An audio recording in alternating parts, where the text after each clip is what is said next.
সবার ঠাকুর দেখা শুরু হয়ে গেলেও আমার এখনও শপিংই কমপ্লিট হয়ে ওঠেনি।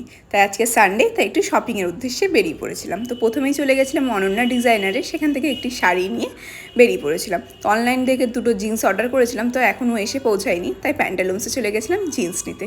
কিন্তু ওখানে জিন্সের কালেকশন খুব একটা ভালো ছিল না, তাই সেখান থেকে দুটো টি শার্ট ট্রায়াল দিয়ে একটা টি শার্ট বিলিং করিয়ে নিয়ে চলে এসেছি। এই যে আমি এত কম বিল করেছি, তার জন্য আমাকে কোনো অ্যাওয়ার্ড দেওয়া হয়নি, তার জন্য আমি অনেক অনেক দুঃখিত। তো ওখান থেকে বেরিয়ে চলে গেছিলাম রিং রোলসে, সেখান থেকে একটা চিকেন লেমন স্যুপ খেয়ে এই পুচকেগুলোর সাথে একটু গল্প ও খেলা করে চলে গেছিলাম একটু স্টাইল বাজারে। স্টাইল বাজারে কিছু কেনাকাটা করা ছিল, সেগুলো নিয়ে এখানে আমার বর বলছে হ্যালো। তো তারপর ওখান থেকে শপিং কমপ্লিট করে আমার বর করিয়ে নিচ্ছে বিলটা। আর এই পেন্সিল বক্সগুলো ছোটোবেলায় খুব কেনার শখ ছিল, কিন্তু কিনতে পারিনি, আর এখন সামর্থ্য থাকলেও কোনো লাভ নেই কিনে।